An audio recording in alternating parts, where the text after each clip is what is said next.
കർത്താവ് കൊടുത്ത വിലയൊന്ന് ഓർക്കുമ്പോൾ ഇത് ആഹാരം വെടിയുന്നതല്ലല്ലോ എൻ്റെ വിഷയം.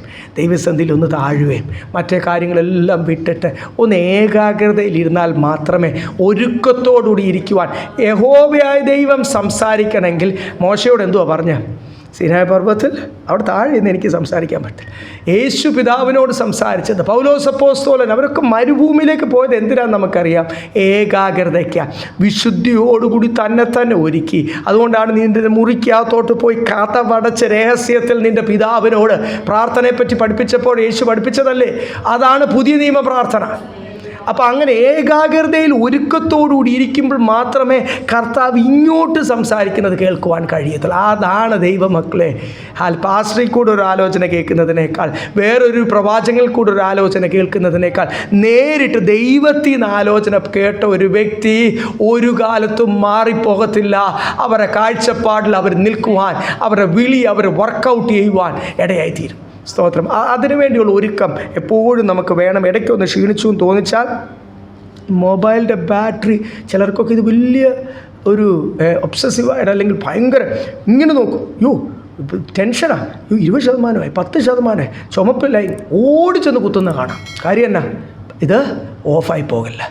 അതുപോലെ തന്നെ അത്രയുമെങ്കിലും മൊബൈൽ ബാറ്ററി കൊടുക്കുന്ന ഒരു പ്രാധാന്യതയെങ്കിൽ നമ്മുടെ ക്രിസ്തീയ ജീവിതത്തിന് കൊടുക്കുവാണെങ്കിൽ നമ്മൾ എന്ത് ചെയ്യും? ഓഫായി പോകല്ല, ഡൗണായി പോകല്ല, ഔട്ടായി പോകല്ല, കൃപയിൽ നിന്ന് മാറിപ്പോകല്ല. പഴയ ദൈവദാസന്മാർ ചോദിക്കുന്ന, പഴയ ദൈവമക്കൾ ചോദിക്കുന്ന ഒരു ചോദ്യം, ഇപ്പോഴും പെന്തിക്കോസിലാണോ വിശ്വാസത്തിലാണോ എന്നല്ല ചോദിക്കുന്നത്, സഭയിൽ പോകുന്നുണ്ടോ എന്നല്ല ചോദിക്കുന്നത്, ഇപ്പോഴും കൃപയിലാണോ? ആ ചോദ്യം ഒന്നും കേൾക്കുന്നില്ല. ആ ചോദ്യത്തിൻ്റെ അർത്ഥം എന്തുവാന്ന്. പിന്നെ ഞാൻ സഭയിൽ പോകുന്ന ആളോടാണ് ചോദിക്കുന്നത്, സഭയെ കാര്യമായിട്ടൊക്കെ ഞാൻ ചെയ്യുന്ന കാശൊക്കെ ഇടുന്നല്ലേ, എല്ലാ കാര്യങ്ങളൊക്കെ ചെയ്യുന്നത് എന്നോടാണ് ചോദിക്കുന്നത്, കൃപയിലാണോ? Price the Lord. അതിൻ്റെ അർത്ഥം ഒന്ന് മനസ്സിലാക്കുവാൻ, അതുകൊണ്ടാണ് ഇവിടും നമ്മൾ കാണുന്നുണ്ട്, അതിൻ്റെ അർത്ഥം ഒന്ന് മനസ്സിലാക്കുവാൻ ദൈവം നിങ്ങൾക്ക് ബുദ്ധി തരട്ടെ എന്നാണ് പൗലോസ് അപ്പോസ്തലൻ. ഈ ഭാഗം നമുക്കൊന്നുകൂടെ ചിന്തിക്കാം. സ്തോത്രം. അതിൻ്റെ 3-4 വാക്യം ഒന്ന് വായിച്ചാട്ട്. ക്രിസ്തുയേശുവിന്റെ നല്ല പടനായി നീയും എന്നോട് കൂടെ കഷ്ടം സഹിക്കുക. പട ചേർത്തവനെ പ്രസാദിപ്പിക്കേണ്ടതിന് യാതൊരു പടയാളിയും ജീവന കാര്യങ്ങളിൽ ഇടപെടാതെ. ഇവിടെ എഴുതിയിരിക്കുന്നത് ഒന്ന്, ആദ്യത്തെ ഉദാഹരണമാണ് നമ്മളെ ഓരോരുത്തരെയും വിളിച്ചിരിക്കുന്ന ഒരു പടയാളിയായിട്ടാണ്. എന്തുവാണ്? ഒരു സോൾജർ, ഒരു പടയാളിയായിട്ടാണ്. പടയാളി കർത്താവിന് വേണ്ടി ആദ്യം ചെയ്യേണ്ട കാര്യം ഇവിടെ എഴുതിയിരിക്കുന്നത് കഷ്ടം സഹിക്കുക. പിന്നെ പടയാളി എന്തിനാണ് വിളിച്ചിരിക്കുന്നത്? യുദ്ധത്തിനാ. മൂന്നാമത്, പടയാളി ജീവന കാര്യത്തിൽ ഇടപെടുന്നില്ല. പടയാളി പടയ്ക്ക് വിളിച്ചവനെ മാത്രമേ പ്രസാദിപ്പിക്കത്തുള്ളൂ. ഡീറ്റെയിലായിട്ട് നമ്മൾ ചിന്തിച്ചതാണ് കഴിഞ്ഞ ആഴ്ച. അപ്പോൾ ഇവിടെ ആദ്യത്തെ കാര്യമാണ് പടയാളി കഷ്ടം സഹിക്കുക. ഈ വലിയ വിഷമമുള്ള കാര്യമാണ് നമുക്ക് ഈ കഷ്ടം സഹിക്കാൻ. നമ്മുടെയൊക്കെ വിചാരം, ഇപ്പോഴാരും സൈക്കിൾ ചവിട്ടുന്നില്ലല്ലോ. ഈ ചെറുക്കൻ, ഈ കുഞ്ഞു ചെറുക്കൻ എന്നോട് ചോദിക്കുക എപ്പോഴാണ് സ്കൂട്ടർ വാങ്ങിക്കുന്നത് ചോദിക്കും. എനിക്കുള്ള പറ്റുന്ന ചവിട്ടാൻ വയ്യ. സൈക്കിൾ ഒരെണ്ണം ടെറസിൽ ഇരിപ്പുണ്ട്, ചവിട്ടത്തില്ല. ടെറസിൽ പോയി ഞാൻ ചോദിക്കും സൈക്കിൾ ചവിട്ടി, അത് ചവിട്ടാൻ വയ്യ. അവന് ഈ ഇപ്പോഴത്തെ ഒരു കൊച്ച് ഡെലിവറിക്കാർ കൊണ്ട് കിടക്കുന്നില്ല, ഒരു കുഞ്ഞ് യൂലു എന്നൊക്കെ പറഞ്ഞൊരു സ്കൂട്ടറുണ്ട്, ബാറ്ററി ഹെൽമെറ്റ് ഒന്നും വേണ്ട. അതുപോലത്തെ ഒരെണ്ണം വാങ്ങിച്ചു കൊടുക്കണമെന്ന് പറഞ്ഞിരിക്കുക. ഇപ്പോഴത്തെ പിള്ളേർ, ഞാനൊക്കെ എത്ര വയസ്സ് വരെ സൈക്കിൾ ചവിട്ടിയതാണ്. ഞാൻ പറഞ്ഞ വേറൊന്നും അല്ല, ഈ സൈക്കിളൊക്കെ ചവിട്ടുന്നവർക്കറിയാം നല്ല കഷ്ടപ്പെട്ടൊരു കയറ്റമൊക്കെ കഴിഞ്ഞ ഒരു ആശ്വാസം എന്തോന്നറിയാം. കയറ്റം ചവിട്ടിയാൽ പിന്നെ ആ കാറ്റൊക്കെ കൊണ്ടൊരു പോക്കുണ്ട്.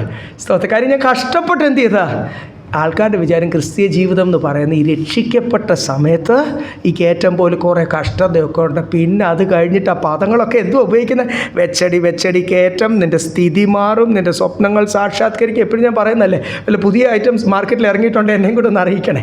ഞാൻ പഴയതൊക്കെയായി പറയുന്നത്. അപ്പം നന്മ പ്രാപിക്കും നിശ്ചയം. നീ കാണാത്ത ദേശം, കാണാത്ത നന്മ, ഞാൻ അത് കാണുന്നു, ഇത് കാണുന്നു. ക്രൂശിനെ കാണുന്നില്ല ആരും. വീട് കാണുന്നു, വണ്ടി കാണുന്നു എന്നൊക്കെ പറഞ്ഞ്, താക്കോല് കാണുന്നു എന്നൊക്കെ പറഞ്ഞ് പല കള്ളപ്രവാചകന്മാർ, അഭിഷേകമുള്ളവരങ്ങനെ പറയും. അവരങ്ങനെ പറയുമ്പോൾ സ്തോത്രം, ക്രൂശ് കാണുന്നില്ല. യെശയ്യാ പ്രവാചകൻ എന്തുവാ കണ്ടത്? ഉയർന്നും പൊങ്ങിമിരിക്കുന്ന സിംഹാസനം നന്മയല്ല കണ്ടത്. ആ പഴയ നിയമ ഭക്തരെക്കാൾ ശ്രേഷ്ഠമേറിയ ഒരു അഭിഷേകം ആ പുതിയ നിയമ ഭക്തർക്കൊന്നൊന്ന് മനസ്സിലായാൽ, ആ പഴയ നിയമ ഭക്തർ മണവാട്ടിയാകാതിരിക്കുമ്പോൾ മത്തായി സുവിശേഷം 10-ാം അധ്യായത്തിൽ പറയുന്നത് പഴയ നിയമത്തിൽ ഏറ്റവും വലിയവനാണ്, അവനേക്കാൾ വലിയവനാണ് എന്നിൽ കൂടി ജനിച്ചവൻ. ക്രിസ്തുവിൽ ജനിച്ച വീണ്ടും ജനനം പ്രാപിച്ചൊരു പുതിയ നിയമ ഭക്തൻ പഴയ നിയമത്തിലെ ഏറ്റവും വലിയവൻ യോഹന്നാൻ സ്നാപകൻ, അവനേക്കാൾ വലിയവനാണ്.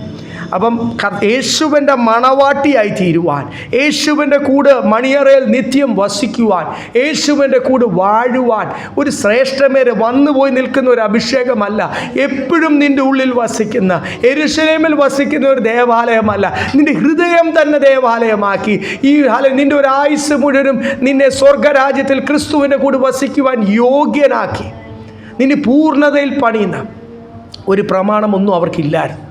പക്ഷേ യെശയ്യാവ് പോലും എന്തോ പറഞ്ഞു, എൻ്റെ അതരത്തെ കർത്താവ് ദൂതനെ അയച്ചൊന്ന് ശുദ്ധീകരിക്കണം, തീക്കനൽ തൊട്ട് എന്ത് ചെയ്യണം, ശുദ്ധീകരണം പ്രാപിച്ചിട്ടാണ് ദൈവിക ദർശനം കണ്ടത്. അപ്പം നമ്മൾ ഈ ദർശനം കാണാത്തതിൻ്റെ കാരണം എന്നാ? ശുദ്ധീകരണം. ഇപ്പോൾ ഇൻ്റർനെറ്റും അതും ഇതും കേൾക്കുകയും കാണുകയും അല്ലാതെ തന്നെ ഒരു ഭയങ്കര മത്സരത്തിൻ്റെ ഒരു കാലഘട്ടത്തിലായിരിക്കുന്നത്. എല്ലാ രീതിയിലും ക്ഷീണിക്കാനുള്ളത് എല്ലാം പിശാച് ഒരുക്കിയിട്ടുണ്ട്. അന്ത്യനാളുകൾ അങ്ങനെയാണല്ലോ.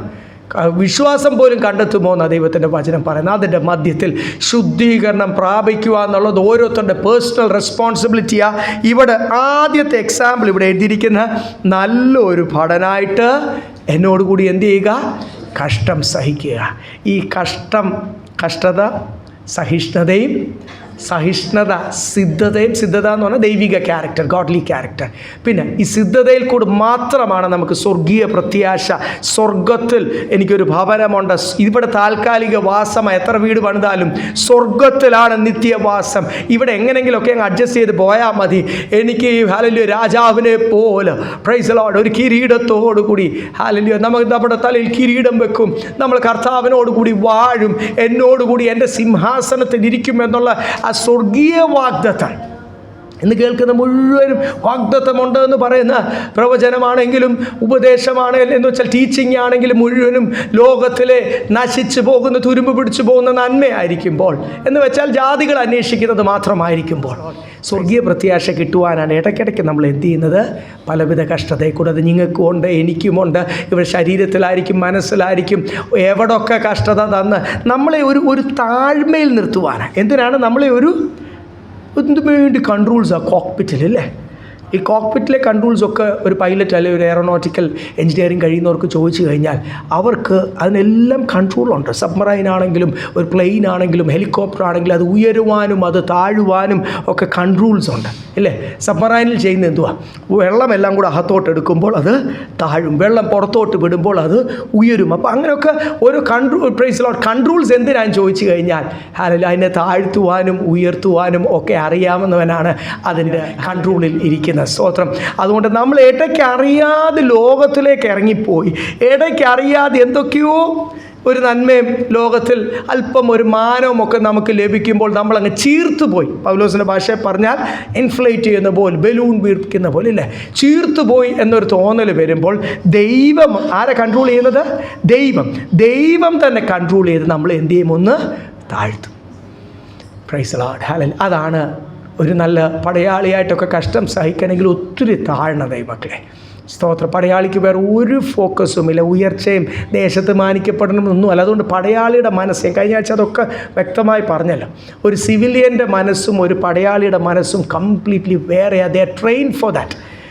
ലോകത്തിലേക്ക് ഫോക്കസ് ഇടല്ല. നിന്നെ വിളിച്ചിരിക്കുന്ന, നിന്നെ അപ്പോയിൻറ്റ് ചെയ്തിരിക്കുന്ന, നിനക്ക് ഓരോ സ്ഥാനക്കയറ്റം തരുന്ന, നിനക്കൊരു മിഷൻ തരുന്നത് രാജ്യത്തിന് വേണ്ടിയാണ്, രാജ്യത്തെ രക്ഷിക്കാനാന്ന് പറഞ്ഞ് ഉള്ള ക്ലാസ്സസ് കൊടുത്ത് അതിനുവേണ്ടി മോട്ടിവേറ്റ് ചെയ്ത്, അതാണ് അവരുടെ ലക്ഷ്യം. അതിനുവേണ്ടി ജീവൻ വരെ അവരെന്ത് ചെയ്യും. ഞാൻ പലപ്പോഴും വിചാരിച്ചിട്ടുണ്ട്, നമ്മൾ അങ്ങനെ അത്രയും അല്ലെങ്കിൽ പടയാളികളുടെ പാസ്റ്റായിട്ട് ഇരുന്നിട്ടുണ്ടെന്നേ ഉള്ളൂ, അങ്ങനെ ട്രെയിനിങ് ലഭിക്കാത്തതുകൊണ്ട് ജീവനൊക്കെ കൊടുക്കാൻ പറ്റുമോ? പക്ഷേ എത്ര പേരാണ് സിയാച്ചിന് അല്ലെങ്കിൽ ഓരോ യുദ്ധത്തിനും കഴിഞ്ഞ നാളുകൾ ജീവൻ കൊടുത്തു. ആ സമയത്ത് അവരുടെ കുടുംബത്തെപ്പറ്റി ഒന്ന് ചിന്തിച്ചാൽ, അവരുടെ നാട്ടിലുള്ള ഇൻവെസ്റ്റ്മെൻറ്റ്സിനെ പറ്റി ഒന്ന് ചിന്തിച്ചാൽ, അവരുടെ ജീവിതത്തിൽ ഞാൻ തുടങ്ങിയതേ ഉള്ളൂ. എല്ലാവരും വളരെ ചെറുപ്പത്തിൽ 15, 16 പിന്നെ 18 വയസ്സിലാണ് ചെറുപ്പത്തിൽ ഇത് കയറുന്നത്. അവരവർ 30, 35, 36 വയസ്സാകുമ്പോൾ അവർ റിട്ടയർഡാവും. പിന്നെ അവർക്ക് വേണേ സർവീസ് എക്സ്റ്റെൻഡ് ചെയ്യാം. ഞാൻ കഴിഞ്ഞ ദിവസങ്ങളിൽ എൻ്റെ പല വിശ്വാസികളൊക്കെ ഓഫീസേഴ്സായിട്ടുള്ളവർ വിളിച്ചു, ഞാനിപ്പം ഒരു ടെലൈമയിലാണ്, ഇത് കഴിഞ്ഞു പിന്നെയും അവർ എംടെക് തന്നു, പിന്നെയും ട്രെയിനിങ് തന്നു, അതുകൊണ്ട് പിന്നെയും 5 വർഷം, പക്ഷേ ഇപ്പോഴും വളരെ ചെറുപ്പമാണ്, ഞാൻ ഇറങ്ങണോ വേണ്ടായോ, ഇറങ്ങിയാൽ അവിടെ നിന്നാൽ എന്നൊക്കെ പറഞ്ഞുള്ള ഒരു ഇതിലാണ് പറഞ്ഞത്. ഹല്ലേലൂയ. അത് കഴിഞ്ഞിട്ടാണ് ശരിക്കും 35-36 വയസ്സിൽ റിട്ടയർഡ് ആവുന്നവർ, ഒരു ഓഫീസറായിട്ടൊക്കെ റിട്ടയർഡ് ആവുന്നവർക്ക് പിന്നെ അവർക്ക് എന്തും എക്സ് സർവീസ് ബെനിഫിറ്റ്സ് ഉണ്ട്, പെൻഷനുണ്ട്, ജീവിതം തുടങ്ങുന്നേ ഉള്ളൂ, പിന്നെയും ജീവിക്കാം. അതൊന്നും ചിന്തിക്കാതെ വളരെ ചെറുപ്പത്തിൽ വിവാഹം പോലും കഴിക്കാത്ത പടയാളികളൊക്കെ ജീവൻ രാജ്യത്തിന് വേണ്ടി കൊടുക്കുമ്പോൾ അവരുടെ ഉള്ളിൽ ഒരു പരിശുദ്ധാത്മാവും ഇല്ല ബലപ്പെടുത്താൻ. പക്ഷേ അവർക്ക് കൊടുത്ത പട്ടാളത്തിൽ നിന്ന് കിട്ടിയ ട്രെയിനിങ്ങും അവരുടെ ഓഫീസേഴ്സ് കൊടുത്ത മോട്ടിവേഷൻ, നമ്മുടെ ഈ മരുഭൂമി യാത്രയിൽ മുഴുവനും ഇസ്രായേലിനോട് ചോദിച്ചു കഴിഞ്ഞാൽ അവരുടെ മരുഭൂമി യാത്രയിൽ അവർക്ക് കിട്ടിയ മോട്ടിവേഷൻ, ഒരു ലക്ഷ്യസ്ഥാനമുണ്ട്, ഒരു പാലും തേനും ഒഴുകുന്ന ഒരു ദേശമുണ്ട്, ഒരു കനാനുണ്ട്, മരുഭൂമിയിൽ പട്ടുപോകല്ലേ, ജാതികളുടെ വഴികളിൽ നടക്കല്ലേ, യഹോവയോട് പെറുപെറുക്കല്ലേ, പ്രൈസ് ദി ലോർഡ്, ദൈവത്തെ ഭയന്ന് കർത്താവ് നിന്റെ പാളയത്തിലുണ്ടോ എന്ന് നീ നിന്നെ തന്നെ പരിശോധിച്ച് പാപം ചെയ്യാതെ മിസ്രൈമിലെ ഒന്നും ആ വഴികളൊന്നും നിന്റെ ജീവിതത്തിൽ അനുകരിക്കാതെ എന്ന് പറഞ്ഞ് എന്നിട്ടും അവരെല്ലാം പട്ടുപോയി. ഒരു വളരെ ചെറിയ ശേഷിപ്പേ രക്ഷപ്പെട്ടുള്ളൂ. അതുപോലെ തന്നെ പുതിയ നിയമത്തിൽ എഴുതിയിരിക്കുന്നു, ചെറിയ ശേഷിപ്പ് മാത്രമേ കാഹളം ഊതുമ്പോൾ എടുക്കപ്പെടത്തുള്ളൂ, അതിൽ നീയും ഞാനും കാണുവാൻ. അപ്പം കഷ്ടത എന്തിനാണ്?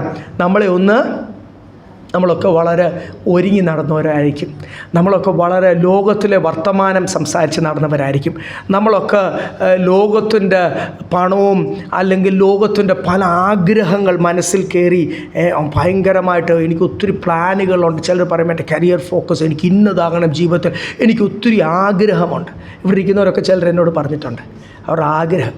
അപ്പോൾ ഞാനും ചിന്തിച്ചു കുറേ കൂടി മാറാനായിട്ട് ഉണ്ട്. വ്യക്തിപരമായിട്ട് പാസ്റ്ററോട് വളരെ അടുപ്പമുള്ളതുകൊണ്ട് അങ്ങനെ തുറന്ന് പറഞ്ഞിട്ടുള്ളത്. അപ്പോൾ ഞാനെന്തോ മനസ്സിൽ ചിന്തിച്ചത്, ഇതുപോലൊക്കെ ആഗ്രഹം എനിക്കും ഉണ്ടായിരുന്നു. പക്ഷെ നമ്മൾ കർത്താവിനോട് അടുക്കുമ്പോൾ ഈ ലോകത്തിലെ ആഗ്രഹമൊക്കെ മാറ്റി, സ്തോത്രം, ഒരു പടയാളിയാ എന്നുള്ള ബോധ്യം, തിമോത്തിയോസേ നീ സഭയെ പഠിപ്പിക്കണം. സ്തോത്രം. ആദ്യത്തെ കാര്യം നമ്മളിവിടെ 3-4 വാക്യം കഴിഞ്ഞ ആഴ്ച ഒത്തിരി നമ്മൾ അതിനെപ്പറ്റി ചിന്തിച്ചുകൊണ്ട് ഞാൻ അതിലേക്ക് ഒത്തിരി പോകുന്നില്ല. ഇവിടെ നമ്മൾ കണ്ടു, 1 കഷ്ടം സഹിക്കുക കർത്താവിന് വേണ്ടി. സ്തോത്രം. നമ്മൾ 2ാമത്തെ വാക്യത്തിൽ വായിച്ചു, ഞാൻ ഈ പഠിപ്പിക്കുന്നതൊക്കെ നീ വേറെ ആൾക്കാരെ പഠിപ്പിക്കുവാൻ വിശ്വസ്ത മനുഷ്യരെ പരമേൽപ്പിക്കുക, അല്ലേ? ഈ ഉപദേശം, ഞാൻ ഇനി പറയാൻ പോകുന്ന ഉപദേശം വളരെ ആഴത്തിലുള്ള മർമ്മമാണ്. ഈ മർമ്മങ്ങൾ, ഈ ക്രൂശിൻ്റെ വചനമൊക്കെ ലോകത്തിൻ്റെ ജ്ഞാനത്തിൽ അനലൈസ് ചെയ്യാൻ പോയി കഴിഞ്ഞാൽ പോഷത്വമായി, ഇറ്റ് ഈസ് ഫൂളിഷ്നെസ്. ആൾക്കാർ ചിന്തിക്കും, കണ്ടില്ലേ ഇപ്പം തന്നെ നമ്മൾ ചിന്തിച്ച് കഴിഞ്ഞാൽ സഭകൾ തന്നെ പെന്തിക്കോസുകാർ അങ്ങനെ നടക്കില്ല, അവരിങ്ങനെ നടക്കില്ല, അവർക്ക് പറ്റും ഇവർക്ക് പറ്റും, എനിക്ക് മാത്രം എന്നാ, എപ്പോഴും ക്രൂശിൻ്റെ വഴിയും ക്രൂശിൻ്റെ വചനവും ക്രിസ്തുവിനെ പിൻപറ്റുക, അല്ല ഞാൻ ആഗ്രഹിക്കുന്ന കാര്യങ്ങളൊക്കെ കർത്താവ്. നമ്മുടെ വിളി ശ്രേഷ്ഠമാതേ മക്കളെ, ഒരു വിശുദ്ധ വിളിയാണെന്നാണ് നമ്മൾ ഈ കഴിഞ്ഞ ആഴ്ച നമ്മൾ പഠിച്ചത്, അല്ലേ? ഇവിടെ തിമോത്തിയോസ് ലേഖനത്തിൽ it is a holy calling. എല്ലാവർക്കും ഉള്ള പോലെ അല്ല ദൈവമക്കളെ. കർത്താവിൻ്റെ മണവാട്ടിയായിട്ട് സ്വർഗം പ്രാപിക്കുവാൻ സ്നാനപ്പെടാൻ എളുപ്പമാണ്, സഭയിൽ ചേരാൻ എളുപ്പമാണ്, നിത്യത പ്രാപിക്കാൻ അത്ര എളുപ്പമല്ല. അതുകൊണ്ടാണ് ദൈവത്തിൻ്റെ ആത്മാവ് ജയിക്കുന്നവർ മാത്രമേ എന്നോടുകൂടി വാഴത്തുള്ളൂ, എന്നോടുകൂടി കഷ്ടം സഹിക്കുന്നവർ മാത്രമേ കിരീടം പ്രാപിക്കത്തുള്ളൂ. They will reign with me. If you suffer with me you will reign with me എന്നാണ് ദൈവത്തിൻ്റെ വചനം പറയുന്നത്. എന്നോടുകൂടി കഷ്ടം സഹിച്ചാൽ എന്നോടുകൂടി എന്ത് ചെയ്യും? അത് വാക്യം നേരത്തെ എല്ലാ വചനവും വാഗ്ദത്തമാണ്, അതൊരു കണ്ടീഷനാണ്. നമ്മൾ ഈ ലോകത്തിലെ നന്മയൊക്കെ വാഗ്ദത്തം പറയാതെ ശരിക്കുമുള്ള വാഗ്ദത്തം ബൈബിളിലുണ്ട്. ഞാൻ പറഞ്ഞില്ല, ഫോക്കസ് മാറ്റുക സാത്താൻ നമ്മളെ. ഇതാണ് വാഗ്ദത്തം. നീ എന്നോടുകൂടി കഷ്ടം സഹിച്ചാൽ, കണ്ടീഷൻ സപ്ലൈ, സഹിച്ചാൽ എനിക്ക് വേണ്ടി, ക്രിസ്തുവിൻ്റെ നാമത്തിനു വേണ്ടി. നമ്മൾ കഷ്ടം സഹിക്കുന്ന അവിടെയൊക്കെയല്ലേ നിന്ന് അനുഭവിക്കുന്നതും. കർത്താവിന് വേണ്ടി നിൽക്കുമ്പോൾ, പ്രമാണത്തിന് വേണ്ടി നിൽക്കുമ്പോൾ, സാത്താനോടുള്ള യുദ്ധം. എപ്പോഴും നമുക്ക് എന്തുണ്ട്? സാത്താൻ നമ്മളെ ഒരു രീതിയിൽ നമ്മുടെ മനസ്സായിട്ട് ശരീരമായിട്ട് ജീവിക്കാൻ സമ്മതിക്കത്തില്ല. ഏതൊക്കെ പാരമ്പര്യ ശക്തി, ഏതൊക്കെ ദേശശക്തി, ഒരു പിശാചിനെ ഒന്ന് ജയിച്ച് ഓടിച്ചു വിടുമ്പോൾ അടുത്തത് വരും നാണമില്ലാതെ. സ്വന്തം പിശാചിന് നാണമില്ലല്ലോ, പിന്നെയും വരും, പിന്നെയും നമ്മൾ യേശുവിൻ്റെ അടുത്ത് തന്നെ എത്ര പ്രാവശ്യം ചെന്ന് പരീക്ഷിക്കാൻ? 40 ദിവസവും ചെന്നു, അവസാനത്തെ ദിവസം 3 പ്രാവശ്യം വന്ന് പരീക്ഷിക്കാൻ. എത്ര ശാസിച്ച് വിട്ടാലും നാണമില്ല. എനിക്ക് ഈ ചന്തയിലെ ഈ പട്ടിയൊക്കെ ഉണ്ട് ഇങ്ങനെ നടക്കുന്നത്, കുറേ മീൻ കടയുടെ അവിടെ. ചിലപ്പോഴൊക്കെ ഇവർ കാര്യം വന്ന് നല്ലതൊക്കെ പുറയിൽ കൊട്ടയിലൊക്കെ വെച്ചിരിക്കുന്ന തിന്നിട്ട് പോകും. ഇവർ ഇടയ്ക്ക് ഞാൻ നോക്കുന്നുണ്ട്, ചന്ത ഇരിക്കുന്നവർ കല്ലെടുത്ത് എറിയും.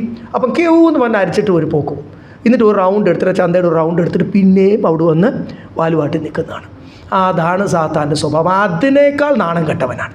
ഏദൻ തോട്ടം തൊട്ട് തുടങ്ങിയതാണ്. അവൻ്റെ പ്രശ്നം എന്തുവാന്ന് നമുക്ക് മനസ്സിലാക്കണം.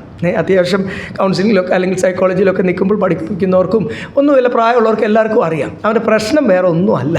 അവൻ അവിടുത്തെ പ്രധാന ദൂതനായിരുന്നു, ആരാധന നയിച്ചുകൊണ്ടിരുന്നവനായിരുന്നു. He was so wonderfully marvellously made എന്നാണ് യെശയ്യാ പ്രവചന പുസ്തകം പറഞ്ഞത്. അത്തരം എല്ലാ ദൂതന്മാരെക്കാൾ മനോഹരമായിട്ട് അവനെ സൃഷ്ടിച്ച് അവനെ ചിറകുകൾ ഉയർത്തുമ്പോൾ പല ഇൻസ്ട്രുമെൻസിൻ്റെ സൗണ്ട് വരും.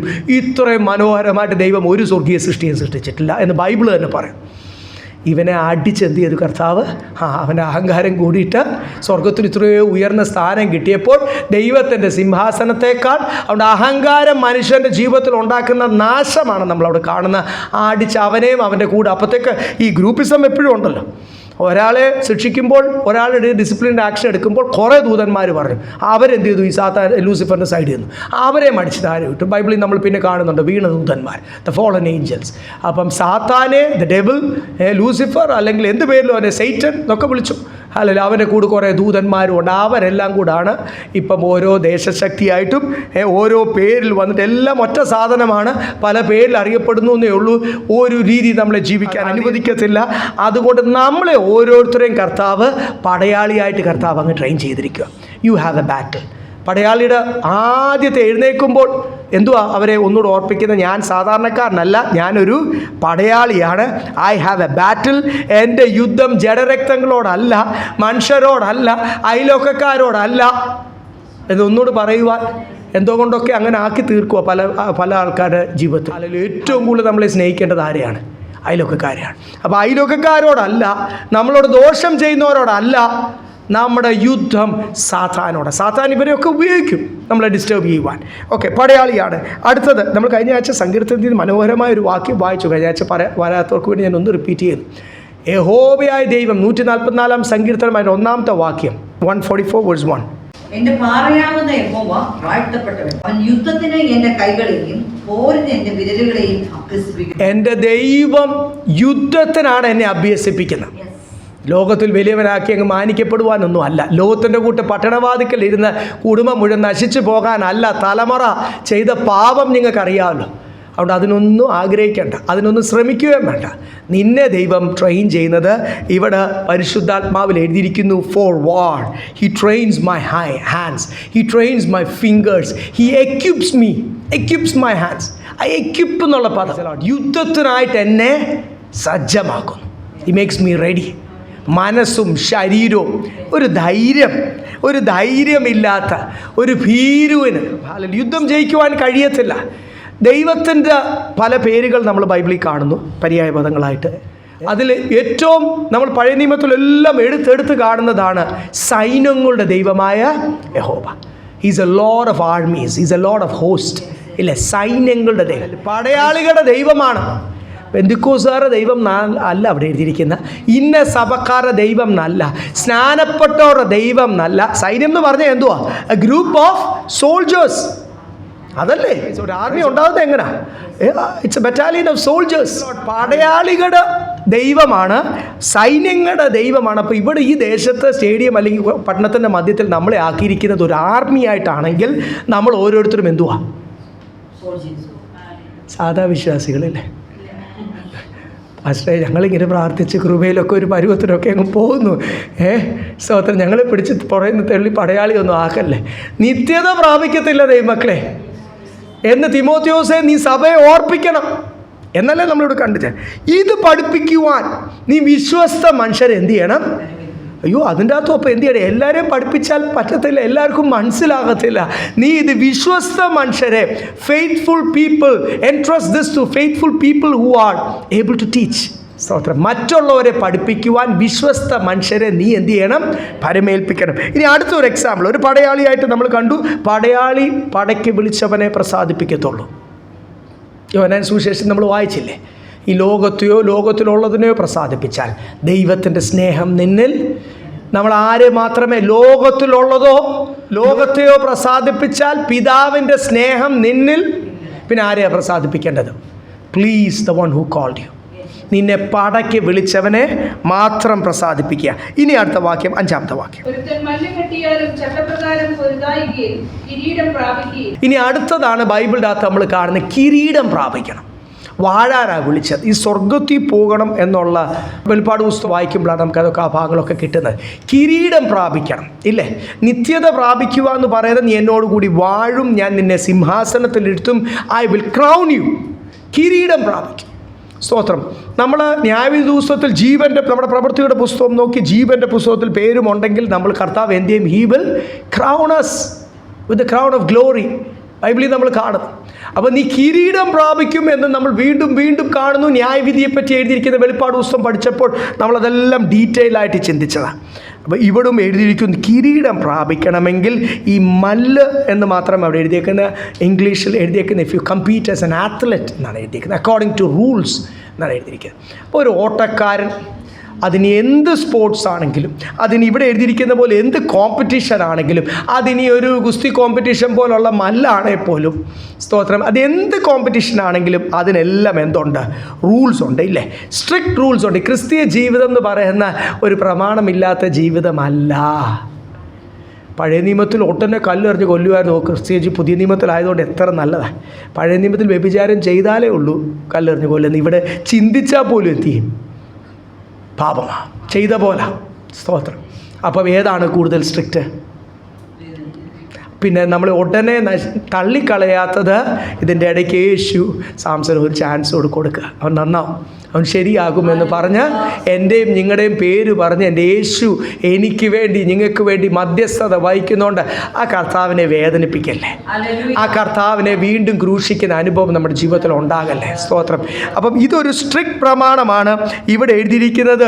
ഒരുവൻ മല്ല് പിടിക്കുവാണെങ്കിൽ, അല്ലെങ്കിൽ if a person is in competition, English Bible എഴുതിയിരിക്കുന്ന പോലെ if you compete as an athlete, ഒരു പ്രമാണമുണ്ടെന്ന് ഇവിടെ എഴുതിയിരിക്കുന്നത് അല്ലേ? He is not crowned unless he competes according to the rules. ഫിലിപ്പിയ ലേഖനത്തിൽ എഴുതിയിട്ടുണ്ട് എല്ലാവർക്കും ഒരു പ്രമാണമുണ്ട്. So walk by the same rule എന്നാണ് ഇംഗ്ലീഷ് ബൈബിൾ 3-ാം അധ്യായം 16-ാമത്തെ വാക്യത്തിൽ എടുക്കണ്ട.